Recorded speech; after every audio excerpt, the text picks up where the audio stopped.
Hello everyone, this is Dr. Nazempoor.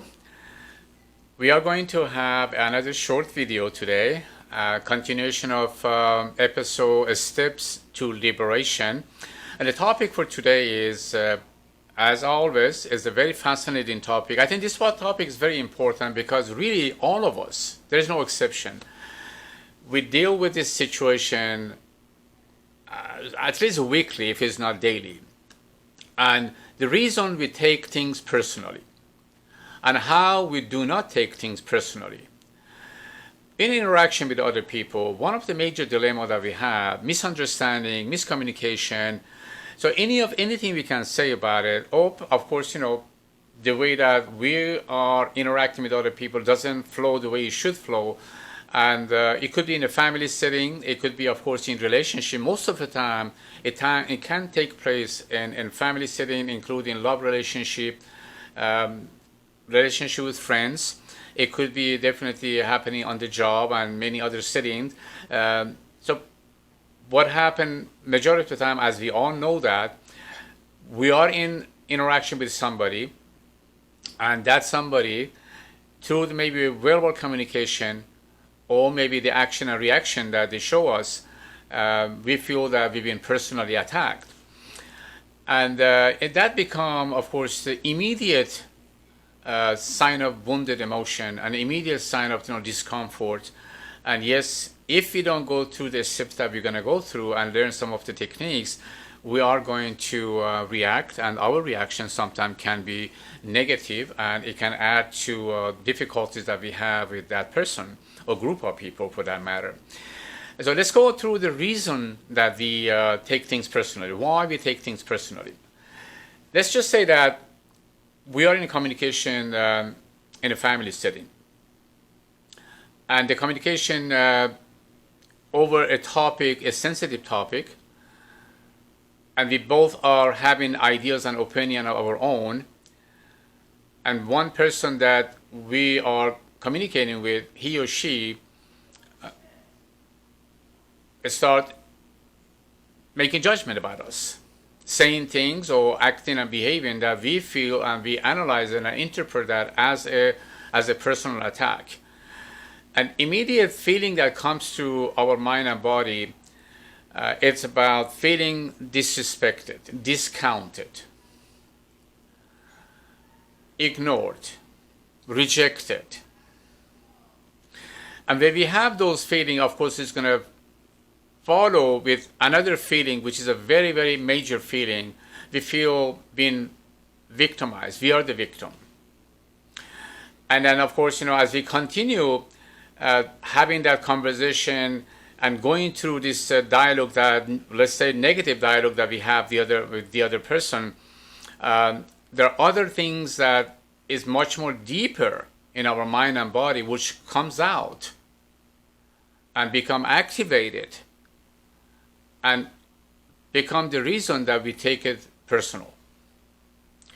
For example, wounded emotion that we might have recently, or the wounded emotion that is stored in subconscious mind, and that wounded emotion, it can come to the surface in the speed of the light and add it to the situation that we're dealing with, and it will definitely intensify that hurt feeling and definitely the feeling of victim thinking.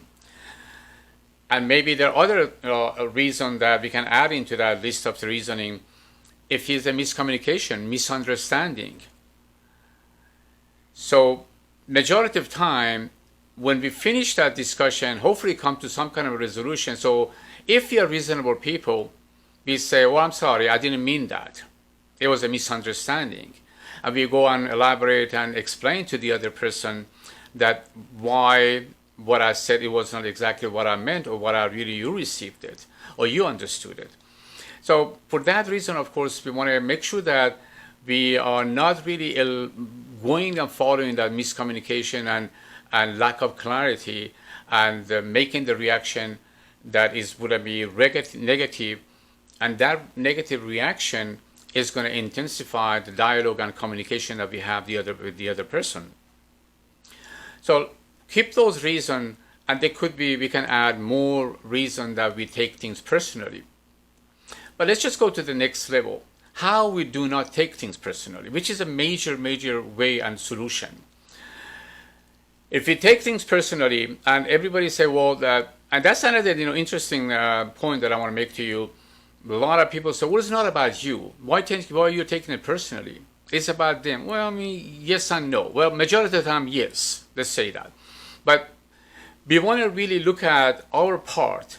That's the reason that I want to add this point that when that happens, the main thing that we need to do immediately, let's see that what I contributed to this dialogue, negative dialogue, which is ending up to becoming an argument.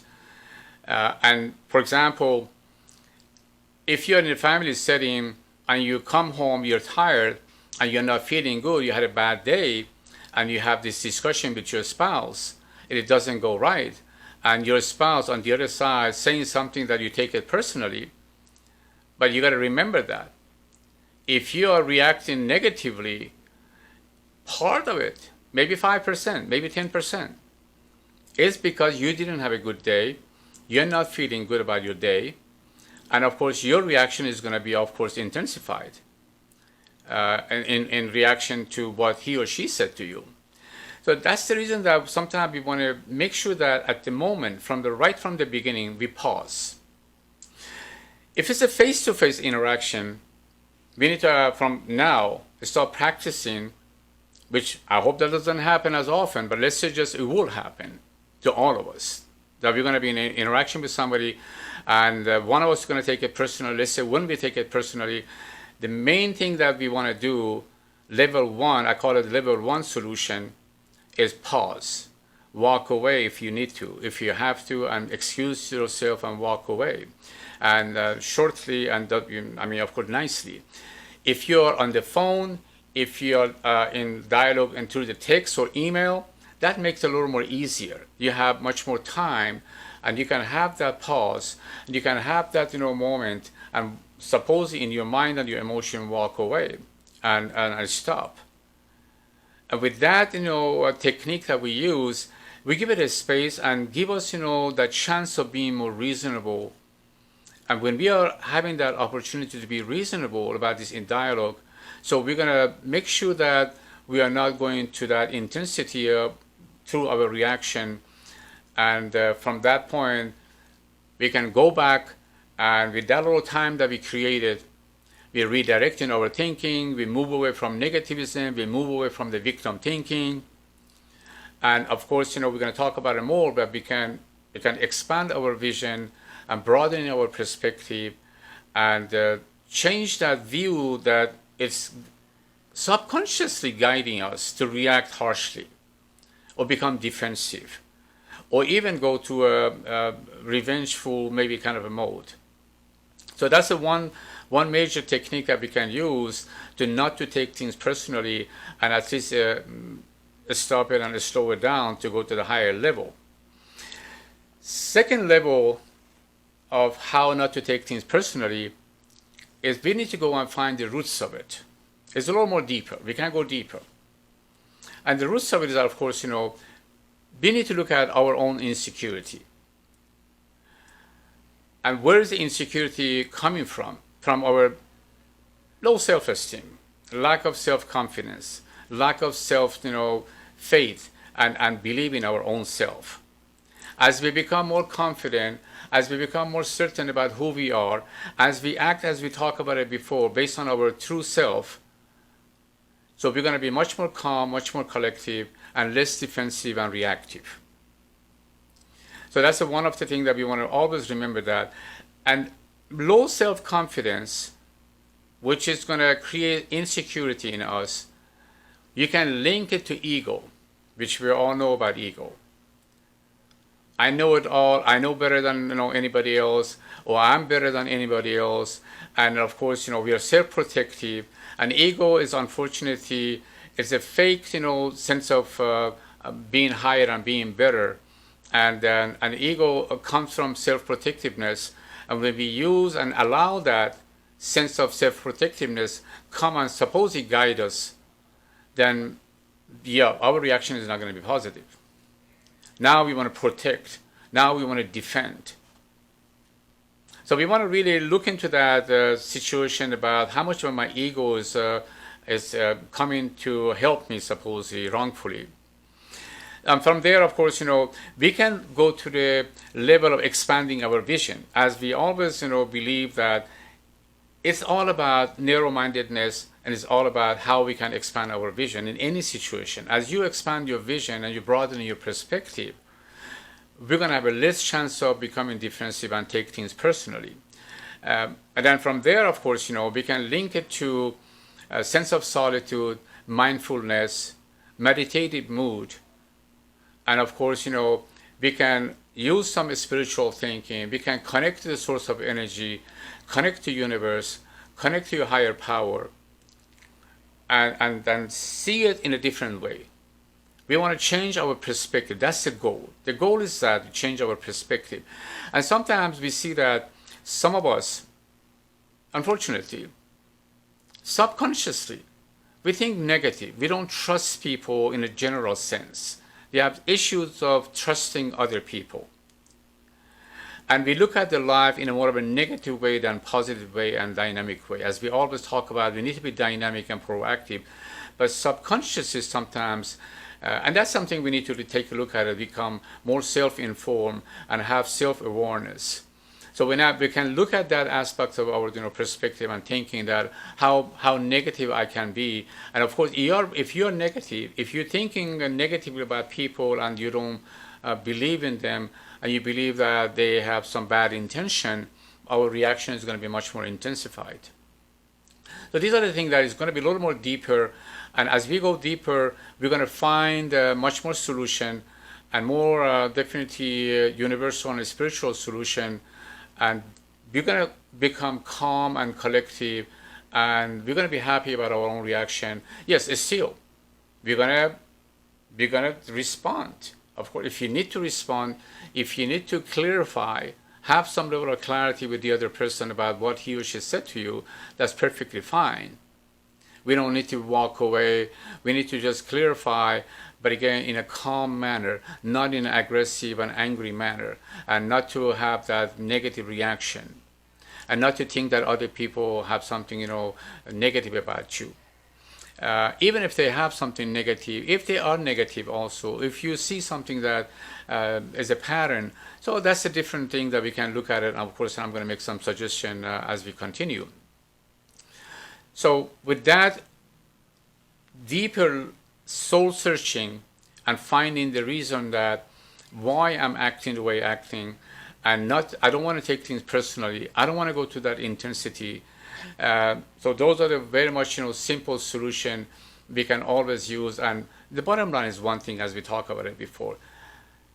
Have higher level of self-awareness. Be more in touch with yourself, and practice every day solitude, kindness, compassion.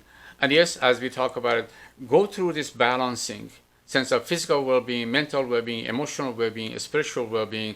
So when we follow through those guidelines and universal principles, when things happen and is not adjusted and balanced as we wanted, our reaction is going to be much more balanced and much more soothing. Now I'm going to take you to another level of solution-oriented, and that would be ultimate, I'm sure, the solution as I discovered it myself many years ago, when I, just like everybody else, was taking things personally, and I said, please, universe, God, whatever combination of forces out there, please help me to be able to find a system, create a system that I don't get hurt. And I created this system, I call it Law of the 90-10. Law of the 90-10 means that from the beginning, from the get-go, we should come to this understanding: everybody has some wounded emotion, everybody is toxic, if I call it that, and everybody is acting partially based on the false self, based on the shadow personality. So ego, narcissistic personality, selfishness, all of that, manipulation, being supposedly manipulative in many situations that we might be involved in, all of that, it's not that we want to be like that, but it's part of the false self. It's part of the shadow personality. So when you believe not just you but everybody else, they have this false self. So it means that when they are communicating with you, they are in interaction with you, their false self comes out and it starts acting out, and it starts being judgmental, negative, and they might personally attack you. When you have that understanding, the intensity is going to go down. You're not going to be as angry and frustrated. You're not going to take it personally. You're not going to say that this person has a bad intention, although very, very few people that have a bad intention to hurt you, but majority of people, they really don't know better than that, because they are guided by, unfortunately, by false self, including ourselves. So one of the things we want to do, we want to definitely go around and look at our own false self.